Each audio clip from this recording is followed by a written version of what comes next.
जय हिंद फ्रेंड्स। जैसा कि आप सभी लोग जानते होंगे कि आपके जो डीएलएड के एग्ज़ाम हैं सेकेंड सेमेस्टर के, वो दिसंबर के लास्ट वीक में होने को हैं।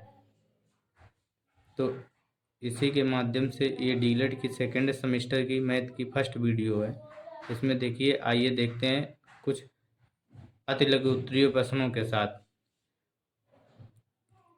ये हमारे प्रश्न पत्र में 1 नंबर में एक प्रश्न आएगा। देखिए, आवाज़ संख्याएं कौन सी होती हैं? बे संख्याएं।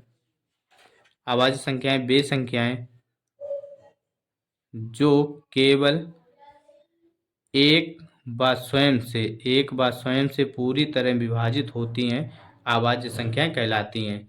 जैसे एग्जाम्पल में आवाज़ संख्याएं जो एक या स्वयं से विभाज्य हों, तो 1, 3, 5, 7, 11। ठीक है, ऐसे आदि संख्याएं हैं जो एक बार स्वयं से पूरी तरह विभाजित हों, वो संख्याएं आवाज़ संख्याएं कहलाती हैं। भाज्य संख्याएं कौन सी होती हैं? ऐसी संख्याएं जो एक से ही नहीं स्वयं व अन्य संख्याओं से पूरी तरह से विभाजित हो जाएं, भाज्य संख्याएं कहलाती हैं। ठीक है, जो एक से नहीं स्वयं से व अन्य संख्याओं से पूरी तरह विभाजित हो जाएं, भाज्य संख्याएं कहलाती हैं।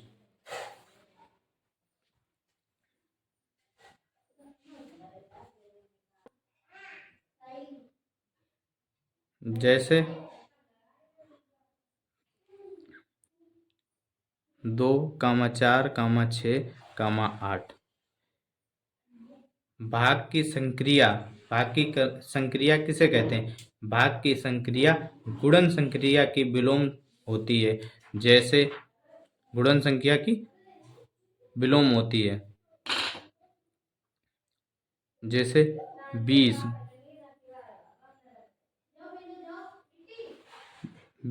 डिवाइड बाई 4, तो कितनी होंगी? 5। 20 डिवाइड बाई 4, तो 4 इंटू 5 कितने होंगे? 20। संख्या पद्धति किसे कहते हैं? संख्या पद्धति अंकों से संबंधित संख्याओं की जानकारी को संख्या पद्धति कहते हैं। अंकों से संबंधित संख्याओं की जानकारी को संख्या पद्धति कहते हैं। गुणन तथा तत्सम अवयव है। गुणन तथा तत्सम अवयव है, तो एक को गुणन का तत्सम अवयव कहते हैं। एक को गुणन का तत्सम अवयव कहते हैं। प्राकृतिक संख्याएं कौन सी होती हैं? एक से शुरू होकर 1, 2, 3 डॉट डॉट गणन संख्याएं अथवा प्राकृतिक संख्याएं कहलाती हैं। सबसे छोटी प्राकृतिक संख्या क्या है? सबसे छोटी प्राकृतिक संख्या 1 होगी। कौन सी होगी? 1 होगी सबसे छोटी प्राकृतिक संख्या। पूर्णांक संख्याएं पूर्णांक किसे कहते हैं? सभी पूर्ण संख्याएं तथा ऋणात्मक संख्याएं पूर्णांक कहलाती हैं। जैसे एग्जाम्पल में -3 से ऋणात्मक संख्याएं -3, -2, -1, 0, 1, 2, 3 पूर्ण संख्याएं। घन पूर्णांक किसे कहते हैं? धन पूर्णांक। तो सभी प्राकृतिक संख्याएं धन पूर्णांक कहलाती हैं। सभी प्राकृतिक संख्या कौन सी होती हैं? 1, 2, 3 डॉट डॉट डॉट अनंत तक। ऋण पूर्णांक सभी ऋणात्मक संख्याएं। अब ऋणात्मक संख्याएं कौन सी होंगी? सभी ऋणात्मक संख्याएं, जैसे -3, -1, -2, -3 डॉट डॉट डॉट। माइनस में संख्याएं जितनी भी होंगी सभी ऋणात्मक संख्याएं ऋण पूर्णांक कहलाती हैं। दो परिमेय संख्याओं P तथा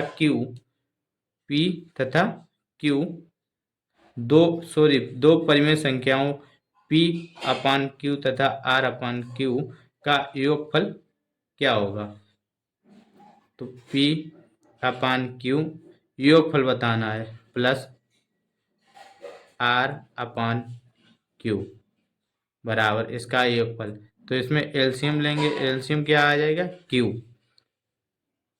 क्यू से क्यू डिवाइड हो जाएगा, पी प्लस आर, ये हमारा योगफल हो जाएगा। समवरक संख्याएं नियम, समवरक नियम क्या होगा, दो धन पूर्णांकों का योगफल सदैव एक धन पूर्णांक होता है। दो धन पूर्णांकों का योगफल, जैसे 20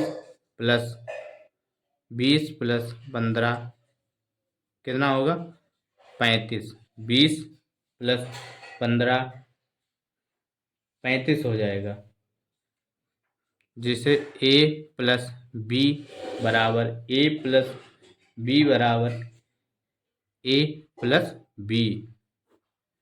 3 और 4 को अनुपात में व्यक्त कीजिए।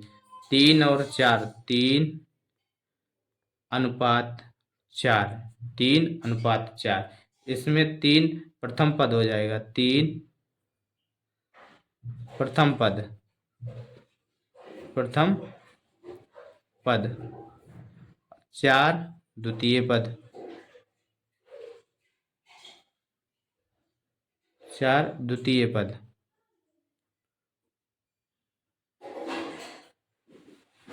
द्वितीय पद हो जाएगा।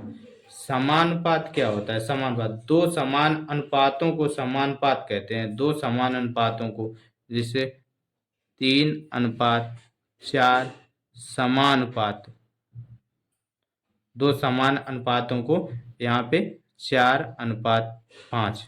ठीक, तो ये जो है हमारा जी क्या हो जाएगा, समानुपात, समानुपात हो जाएगा। समानुपात में पद होते हैं, समानुपात में पद कितने होते हैं, 4 होते हैं।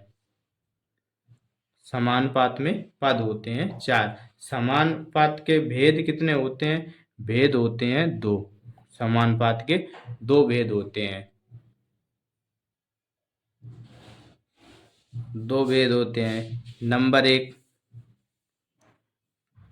सरल अनुपात, सरल अनुपात।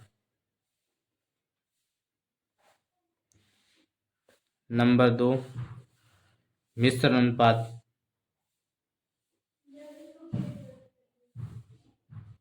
मिश्र अनुपात। हमारा लास्ट प्रश्न है इस वीडियो का, A B plus A C plus A D के गुणनखंड कीजिए। तब हम इसके गुणनखंड करेंगे।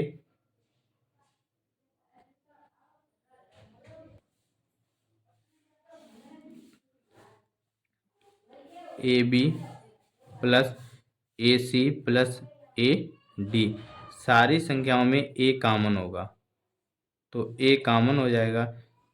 तो यहाँ पर B plus C plus D, ये हमारा गुणनखंड हो जाएगा।